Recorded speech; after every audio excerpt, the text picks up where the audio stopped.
Hey everybody, welcome back to the channel. My name's Ryan. I'm excited to make this video. I've been wanting to do this one for a while, and it feels like the appropriate time right after we just got a brand new big patch to the game, which shook some things up in the meta. But I really wanted to make a video that just sort of highlighted what the tippy top, right? What's the best builds right now, the one that's on top for each class. So we'll do all 6 of them, the number one best build for each individual class.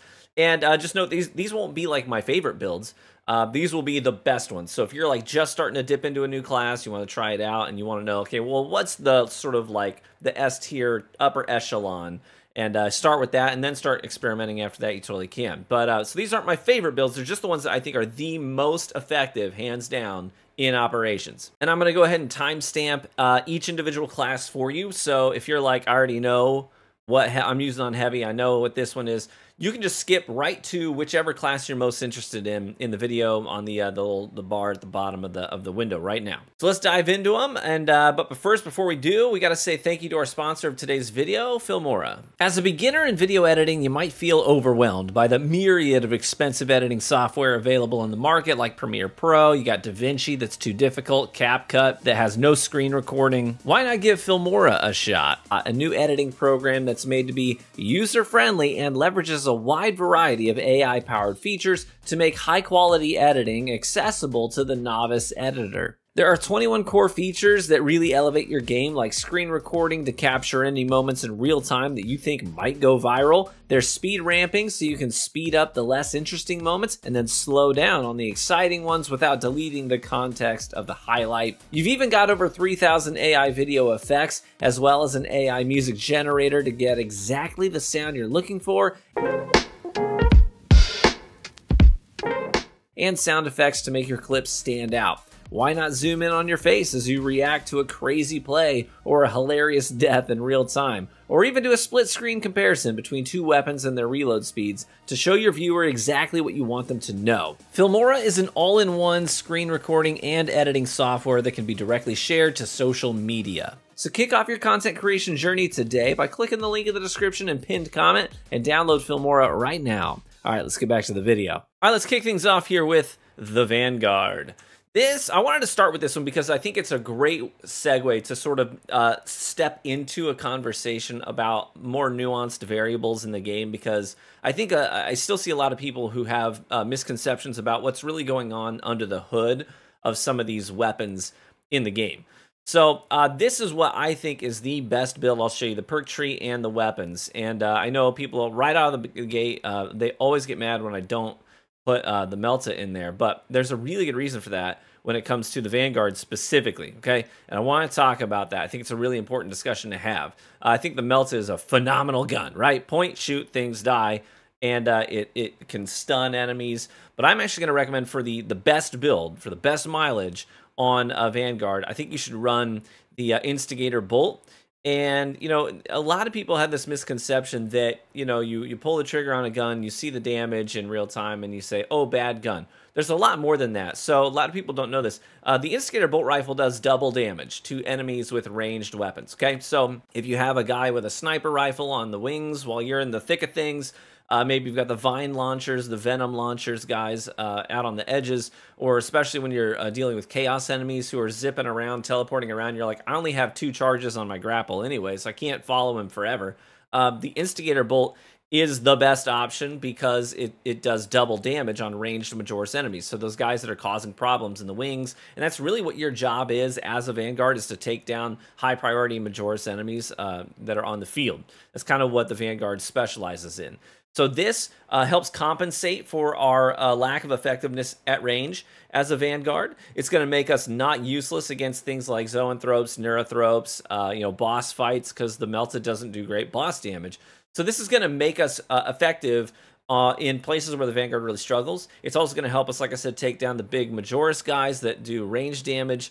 But up close and personal, I know a lot of people are like, no, you just want to use the Melta rifle. I will know the Oculus Bolt sucks. I wouldn't bother. But the Melta rifle, these are the arguments I hear in favor of the Melta rifle on Vanguard. They say 2 things in particular, really. A, they say that it's really good for you know, eliminating Minoris enemies. That's very true. And they say it also stun locks Majoris enemies. Here's what I'm going to tell you. When it comes to... Sorry, I got something in my eyes. It's driving me crazy. When it comes to close quarters combat, I really think that you are missing out on what makes the Vanguard so good if you're focusing on stun locking with a Melta. Here's why. Let me just run you through a scenario here, and I will let you, just objectively, I will give you just facts. This is not going to be opinion. I will give you just facts about two different ways that an encounter can shake down, and then I want you to tell me which one you think sounds better and to be honest about it.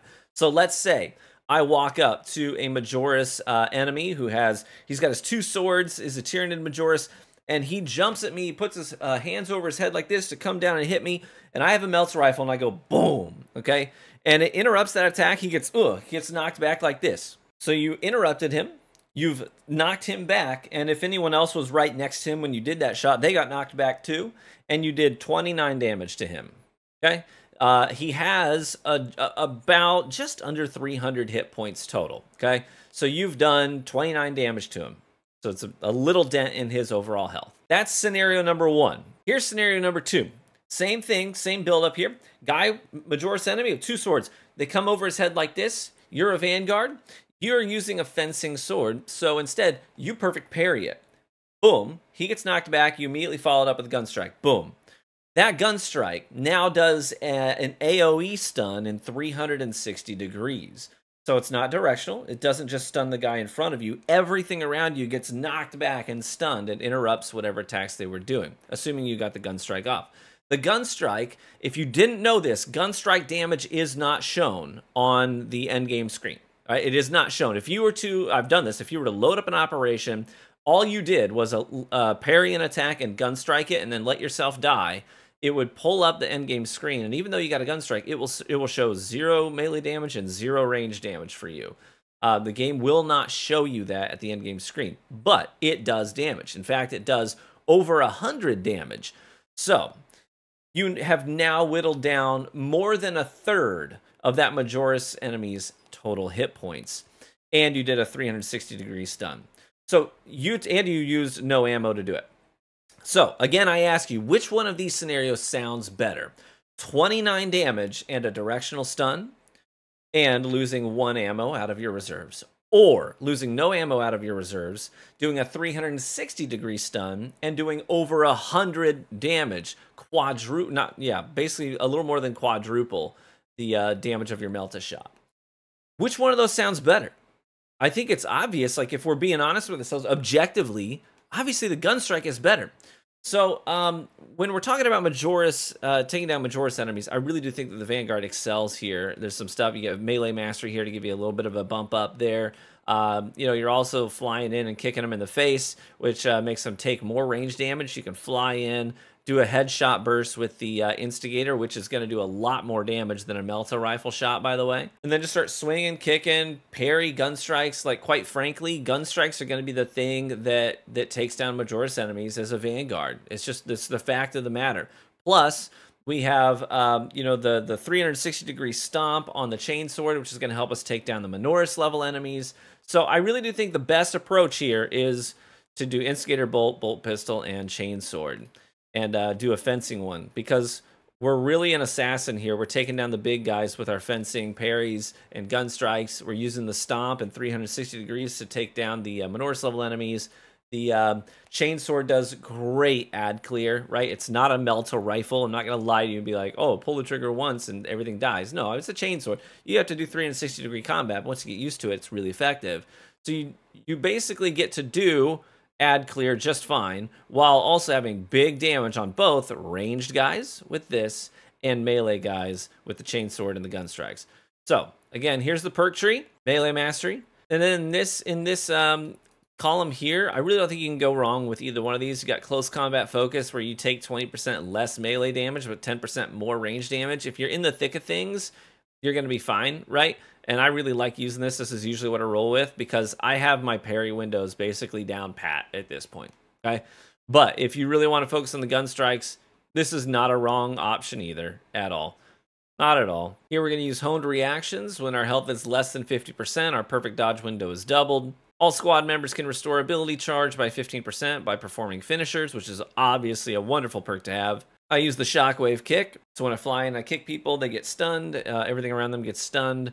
Tip of the spear, enemies hit by diving kick take 15% more ranged damage. It's not just from you, that's also from your teammates. So this is a great thing to debuff like Carnifexes, Hellbrutes, those big guys, Terminus levels and Extremis levels. Like if you have a Terminator on the field, use your diving kick, and then for 10 seconds, they'll take 15% more range damage from all of your teammates. So it's a great way to actually help your team out. Grapnel Launcher recharges 20% faster, and melee kills of Majoris level or higher enemies, restore 10% health. You can basically just killing is healing. I love this perk. It's so useful.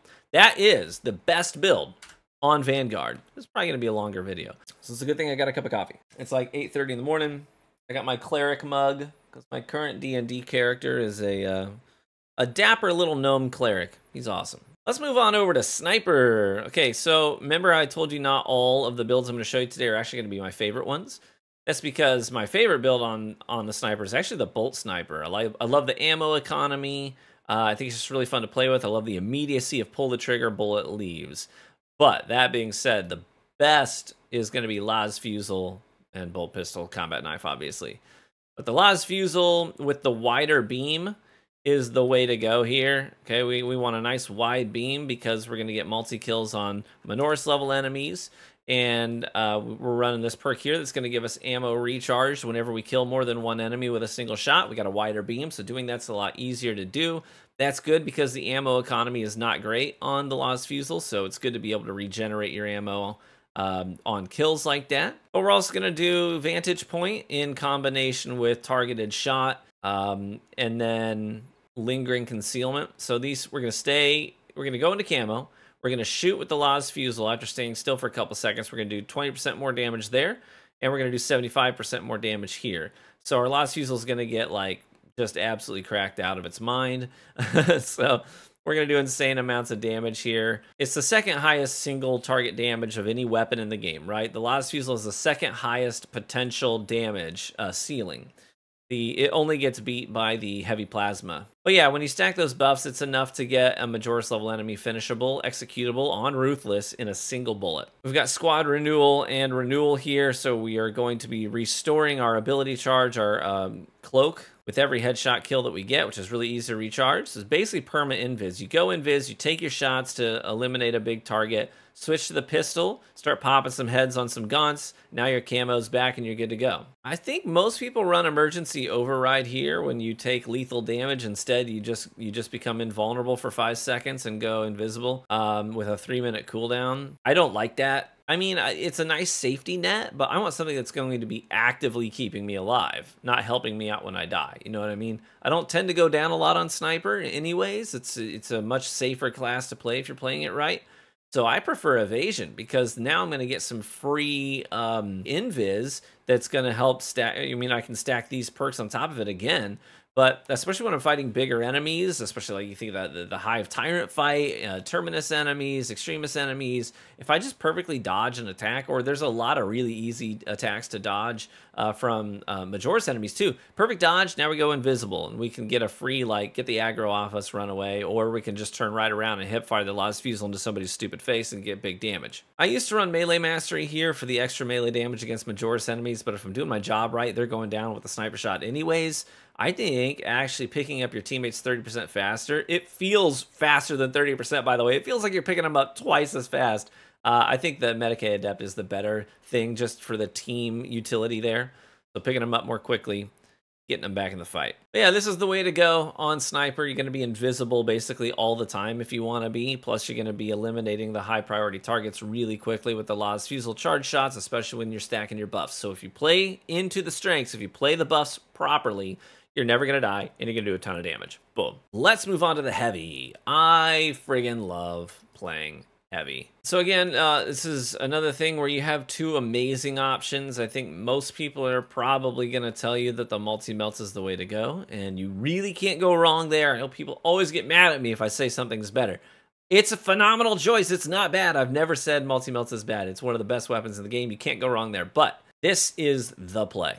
Okay, it is. Heavy Plasma Incinerator, especially after the buffs that it got a while back, a couple of patches ago, it's the best gun in the game. All right, it has the highest potential ceiling here. People are like, oh, well, I can shoot 4 or 5 multi-melta shots into a crowd of Majoris enemies and keep them stun locked. I'm like, yeah, okay, sure. I could charge up one shot with the heavy plasma incinerator and nuke the entire group in one shot. So I don't know. To me, that seems a lot better. Ammo economy is good, especially when you learn how to manage it properly. There's a couple different ways that I like to spec my plasma incinerator out. Right now, I'm using the one with more ammo because I've been running lethal, and I like having that extra ammo. But if I'm running on ruthless, I tend to run the fire rate version and sacrifice 15 ammo. I go straight top row here. Our charge shots are going to charge faster, do more damage, all that kind of stuff.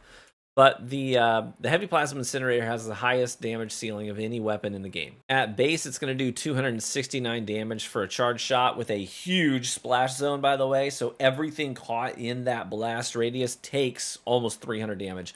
That's at base. We are actually going to be buffing that in the skill tree of our heavy plasma incinerator. We're also getting extra damage if it's with thermal boost. We're going to get 15% more range damage there. So there's a number of ways that we can buff it and just make it basically a flat 300 damage that's going to wipe out anything that moves that is Majoris or under.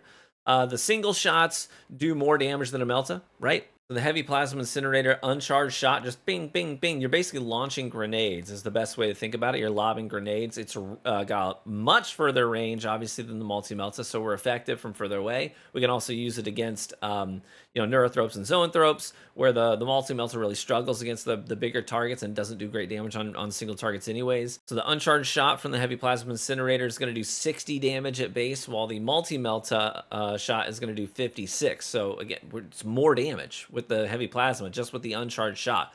So it's basically like having the damage of the multi-melta with the splash zone of a lobbed grenade, so we can take care of Minor's clusters very quickly, very easily. And then obviously we're stacking this perk here, so every time we kill 10 enemies in rapid succession by lobbing these grenades into those Minoris groups, we get free armor charges back, which I absolutely love. We're even going to bump that damage up a little bit when we get thermal boost active. So a lot of you like Bulwark mains out there, you know how strong a fully charged plasma pistol shot can be. You rely on that a lot for your bigger targets. Well, an uncharged shot from a heavy plasma incinerator does almost the same amount of damage as a charged plasma pistol shot when you have thermal boost kicking on, for comparison's sake. Pretty freaking good. So I've cleared every mission on lethal. Did you do it before the patch? Yes, I did it before the patch with this build. I think this is the best way to go. I like running additional supplies for extra ammo reserves, but if I'm on lethal, I'm usually running Bonds of Brotherhood so that when I revive fallen teammates, they get picked up with full HP. That way they can just immediately take a stim and cure their wound. But outside of lethal, I'm running additional supplies all day, every day, baby. Emperor's Protection here for free armor charge whenever the Iron Halo expires. Iron Halo's durability is increased by 20%. When Iron Halo is in cooldown, range damage increases by 15%. So if I use my Iron Halo, or I can just turn it on and turn it back off real quick and then start shooting my shots. And again, now I'm doing 69 damage. And then once this kicks on, if both of these things are active, now I'm doing 78 damage per uncharged shot. 78 damage per uncharged shot is insane, by the way. If you look at damage numbers across the board with weapons, it's just a crap ton of damage. So anyways, highly recommend. Highly recommend. This is the build to go to for heavy. It's the strongest build with the most potential output. Let's talk Bulwark. This is again going to be an example of what I think is the best build as opposed to what I think is my favorite build. This is not my favorite build on Bulwark. This is a survivor build. And this is what most people are using at the higher difficulties for the the team utility here. My favorite way to play Bulwark is actually an area denial build where I'm stacking like 4 different sources of shock damage, so I can really just lock down an entire area and cover it in electricity that's doing tons of damage over time. That's my favorite way to play Bulwark. But I think the best build right now is definitely a defense-oriented build and team utility-oriented build. So we're going to run Plasma Pistol and the Power Sword here. I think the fencing version is the best way to go. I used to play mostly balance on this, but now that they've changed up the way that parry windows work, depending on whether it's a balanced or a fencing, I just changed it for uniformity's sake. So I'm running a fencing version here now. But like I said, I moved away from area denial for this build because this is the one that on like lethal and stuff, you're really going to be helping your teammates out a lot here. So we have Intimidating Aura, a perfectly timed parry deals area of effect damage in a 5-meter radius. and I really like that. Again, that's like impossible to test because it doesn't show up, but it does tend to take care of trash mobs pretty quickly when we are surrounded. You know, we've got like a Majoris enemy and then a whole bunch of Minoris around him, and we just focus on the big guy and we're parrying him. The little guys tend to take enough damage after a couple parries to all be dead. We got scrambled targeting. If you are surrounded by 5 or more enemies, you take 20% less damage from ranged attacks. On lethal, that's really nice to have because you got the guys on the wings with their little venom pistols and stuff, and they're obnoxious. They can really cook you quickly, so that's going to help us out there. Our whole goal here is just to stay alive. Non-finisher gun strikes also restore armor. This is a big deal. Assault mains know this too, but anytime that we get a gun strike, we're going to get a full armor charge back. That's going to help keep us alive, help us stay in the fight. It's a big deal, big deal. The power sword, by the way, is also going to be helping us get a lot of armor back because you just put it in the heavy mode and hit melee. And you do a big swing, and a bunch of Minoris enemies fall over. They don't die. The power sword damage is actually not amazing. Don't get mad at me. It's just the truth. It kills Minoris enemies in the exact same number of swings as a chain sword. Okay, but its utility is in knocking everything away, and then you can just constantly get a free gun strike without having to do like a charged up attack like other melee weapons have to do. Right? You have to do a special attack to knock them back to get the gun strike. This, you're just swinging, right? Swing, swing, swing, gun strike, swing, swing, gun strike, and you're keeping your armor topped off. Advanced conditioning, contested health fades 50% more slowly for all squad members. This is massive. Being able to earn back that health because you're in the thick of things as a bulwark. This is all about survivability. We're going to stay alive by regaining a lot more contested health because it's fading much more slowly. I like focus strength. Shield bash knocks enemies back and makes them lose control for a longer period of time. I really like this. Being able to, when you're getting your crap pushed in by a big Majoris or even an extremist enemy of some kind like the Juggernauts or the Terminators, being able to get a quick shield bash in. I think shield bash is one of the most underutilized abilities in the game. I just don't see a lot of people using it. They like forget it even exists. But being able to interrupt their attacks, shove them back, and then open up them to different combos. Like maybe you want to get a good power rake in, so you want to do big single target damage, stuff like that. So I think that's the way to go there. And here we have invigorating icon. When the banner is activated, all squad members regain maximum contested health. Again, this is all about utility for your teammates. You'll see in the gameplay here, my teammate does not have full health and he has a mortal wound. And I see him start to finish a Majoris enemy. So I just run up and I throw the banner down on him, and now he's full HP. If he wants, he can take a stim and cure his mortal wound. He doesn't, and he ends up dying shortly after, but I did my part to help keep him alive, all right? Next up, we got Glory's Shield. All squad members within the banner's area of effect take 10% less damage. Again, we're focusing on survivability above everything else. Some people like to run the rejuvenating effect so that when you throw the banner down, it picks up your teammates off of the ground if they're downed. I prefer to try and keep them from going down to begin with, and that's where I'm going to focus my efforts. Lastly, we're running Defensive Mastery. A perfectly timed parry instantly incapacitates a Majoris or an extremist level enemy. Cooldown 2 minutes. So basically just immediately, a parry will immediately put them in an executable state. The only thing I don't like about this is the unpredictability. Like, you may want to save this for an extremist enemy, but you don't have a choice. You can't just not parry. You know what I mean? Like, it's a big part of being a bulwark is parrying attacks. So it happens when it happens, and it's always helpful, even if you can't always control exactly who you're going to use it on, because there's no indicator. This is one of the things that I do have a beef with. The UI in this game, it does a very bad job of communicating what things are actively cooling down or are cooled down. I'd love to see more UI updates to communicate more information for those of us who are like really focused on leveraging our builds and managing cooldowns. But that's the Bulwark, baby. Make sure you're using your shield bashes. Don't overlook that. Power rake the big guys. A big part of being a good Bulwark is also knowing how to change stances on the fly, like a dodge, and then holding the input will switch. So if I'm in the heavy stance, that's more for Minoris enemies, and I see a single Majoris enemy, what I'm going to do is I'm going to run at him, I'm going to dodge, hold melee, and then what I'm going to do is it's going to change the stance, and I'm going to launch at him with the poking attack, right? If I'm in the light stance and I see a group of Minoris enemies, I'm going to run up to them, dodge, hold the attack button, and I'm going to do a big spin instead and knock them all back, and it'll switch me over to the heavy stance. So knowing how to do all that stuff, really helpful. We've got 2 left. Let's move on to Assault. Where are my Assault mains at? This class is so friggin' fun. It really is just so fun. Now, this one's tough because overall, I think that the chainsword is the better melee weapon, but just use the hammer. Like, for your assault, use the freaking hammer, okay? It's seriously a very good melee weapon. I think the chainsword's a slightly better melee weapon, but this weapon is insanely good. One of the things I love about it is the 360-degree melee damage that you're going to be doing. Like, sure, you're swinging slower, but you're literally going to start the swing from your right butt cheek, and you're going to go all the way around, and it's going to end at your left butt cheek. So only the things at your butt crack will not get hit by your swing. Everything else getting hit by it. Plus, the combos are stupid fun. They are just stupid amounts of fun. We're also going to increase our ground slam area of effect radius. So anytime you do a heavy while you're in the middle of a light combo, you're going to do a big ground slam. Boom. I love that. We're also going to do the double slam for our charged up attack. That's not it. It's right here. Yeah, aftershocks. So aftershock is the one where you just stand there and you go crack, crack.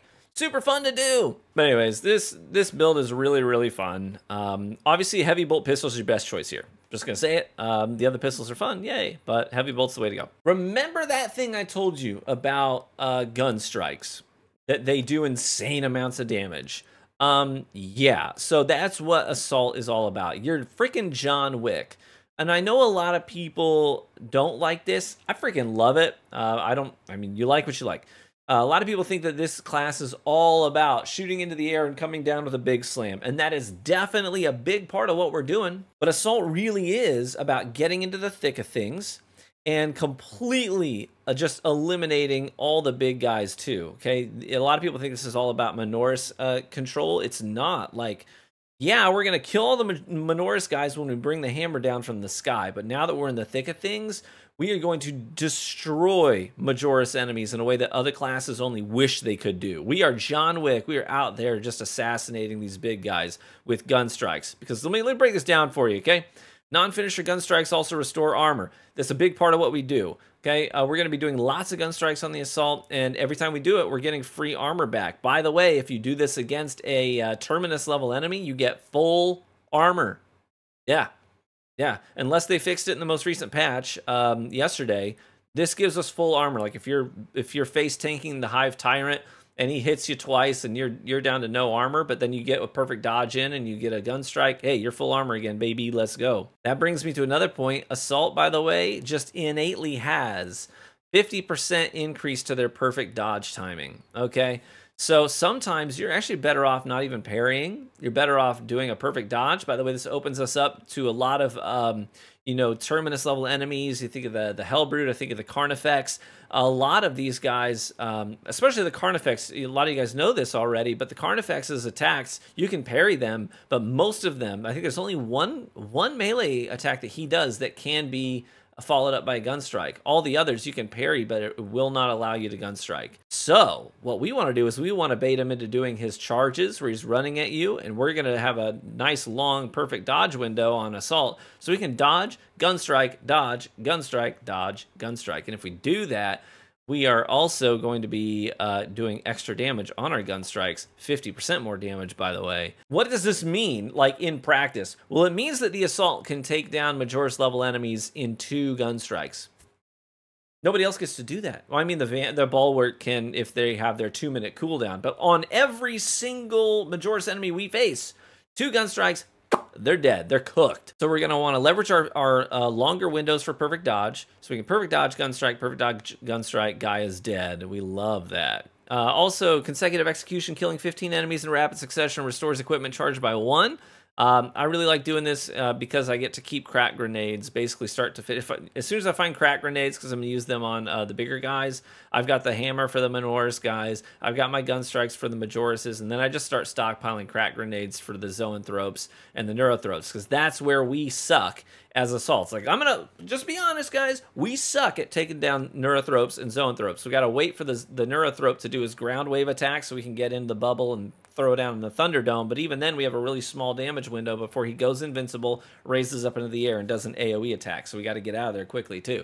So we suck against Zoanthropes and Neurothropes. So what we want to do is use consecutive execution to keep us in possession of crack grenades at all times. So if you're not playing Assault, and you know, you see crack grenades, maybe ping them first and see if your assault wants to pick them up. If he passes on them, then take them. But just know that they're going to get more mileage out of those than you are. Next up is active attrition. Enemies hit by melee attacks take 10% more damage for 3 seconds. Hammer of Wrath. After ground pounding, do not lose control upon taking heavy hits. So I use that just to you know, when I insert myself, I'm not worried about immediately getting stun locked because that'll kill us quickly. Ground pound kill restores jump pack charges. Obviously, we want Zealous Blow. That's just hands down the best choice here. We get more jetpack action. A fully prepared ground pound deals 20% more damage, but preparation time increases by 25%. So we hang out. You'll see me hang out in the air a lot while I'm charging up a fully prepared ground pound, and but it's going to do a ton more damage, which we love. That does stack with the recent buffs to this attack as well. And then finally, Ascension jetpack. Leap deals damage to all enemies in the takeoff area. I like this just if I need to get out of a giant group, if I'm in a big cluster. This happens, I think this is the most useful, by the way, when I'm in the thick of things, and nowadays, I don't know what they did. It wasn't in any patch notes I saw, but correct me if I'm wrong, there are way more freaking green spores than there used to be. Aren't there? Sometimes I'll be in the thick of things, I look around, and I suddenly realize I'm being converged on by 12 green spores, and I'm like, I'm about to die. So Ascension is great here because I just launch in the middle of that pack. I cook a bunch of them with the flame as I launch off the ground, and then I can just get the heck out of there and avoid getting hit by the spores. But this is the way to play Assault, in my opinion. We use the hammer and the ground pounds to really take care of the Minoris level enemies, but it also does pretty respectable damage to Majoris enemies now after the buffs to ground pound. And then once we're in the thick of things, we want to start parrying and perfect dodging and getting our gun strikes, because our gun strikes are going to do insane amounts of damage on Assault. That's the way to play. And that brings us finally to Tactical. And again, this is another one of those instances where I'm going to show you a build that's not the one that I prefer to use. This isn't my favorite build at all. It's a far cry from it. But this is the best build. If it were up to me, I really like actually using the Stalker Bolt builds. I actually really like the Auto Bolt build as well. But Stalker's great on Tactical for huge single target damage. But if we're being honest with ourselves, what's the best build? It's the Bolt Rifle with the Underbarrel Grenade Launcher. We want to be running the Thalamore Crusade with Grenade Launcher here. It is just the obvious choice, and it's not even remotely close, honestly. That's the thing, like, Tactical has a lot of options here that are good. Like, Melta, good. I don't think you should use it on Tactical. It doesn't really synergize with the class tree, but it's Melta, it's good. Heavy Plasma, good. Bolt Carbine SMG, I don't think is good on Tactical. There's a fun way to use it on Sniper, but not on Tactical. And then, obviously, I'm a big fan of the Stalker Bolt. A lot of people are heavy bolt stands. I prefer the auto bolt, but this is just the best right here because we have the auxiliary grenades, and we're going to get all of them back every time we kill a Majoris level enemy or higher on a 30-second cooldown, which is nothing, by the way. We basically have infinite grenade launcher. The grenades do 110 damage a piece, whether it's a ranged or melee enemy. It doesn't matter. It's a flat 110 damage. And they ended up buffing the fire rate on it, so now you can just go donk, donk, donk, donk, donk, donk, donk, which is insane. We're also going to do crack and penetrator rounds, so our bolt weapons get to penetrate one additional enemy. If you're like, what does that even mean? Every bolt weapon has a penetration value, piercing, sorry. So right now, this is going to pierce 3 enemies. Running versatility, we swap to the secondary weapon. It does 20% more damage, and you can just infinitely swap back to it to reactivate that perk. We've got Emperor's Vengeance, which is one of the best perks in the entire game. Emperor's Vengeance makes it so that killing a Majoris level enemy or higher will restore your primary weapon's ammo by 1 full magazine, cannot exceed maximum ammo, cooldown is 30 seconds.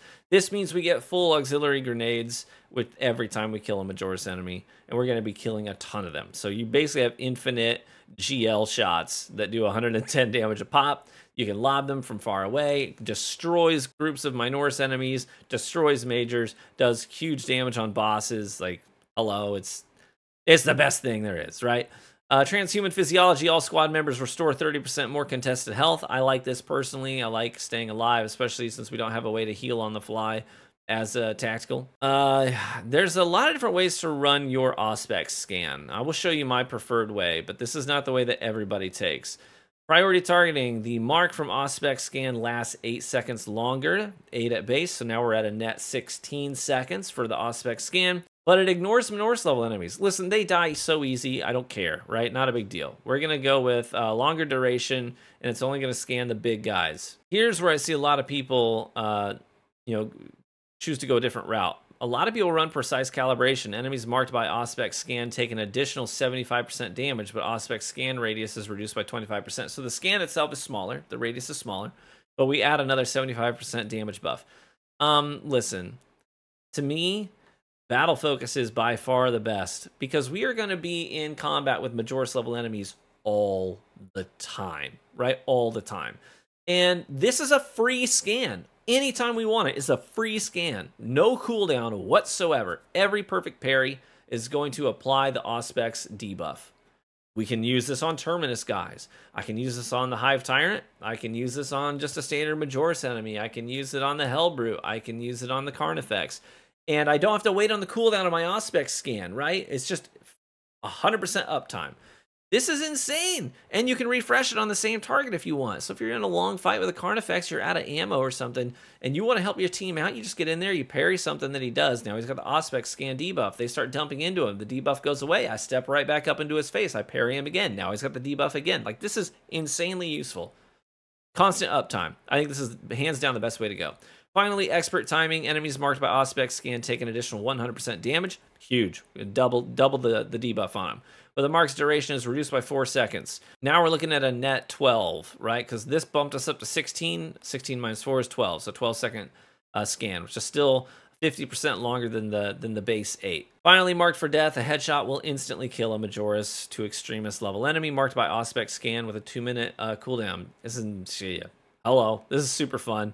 Zoanthrope spawns, they just scan him and pop him in the head. He's done. It's that easy. Or Lictor jumps out of nowhere in the middle of a fight that I'm having. So just as soon as he jumps at me, I just parry him, pop him in the head. He's done.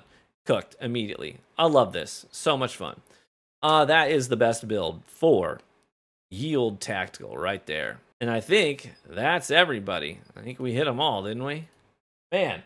Long video, but like I said, timestamp, so hopefully you gleaned what you needed to glean. But thank you so much for tuning into the video today. I appreciate each and every one of you. Thank you for the support on the channel. And if you found this video helpful, then let me know by leaving a like on it, as this is the best free way to support the content right here on YouTube. And feel free to subscribe for additional content, as we will constantly be updating our opinions on things as the developers buff, nerf, change, whatever it may be. All right. Courage and honor, my friends. Be warm and well fed, and we'll catch you in the next one. Bye-bye.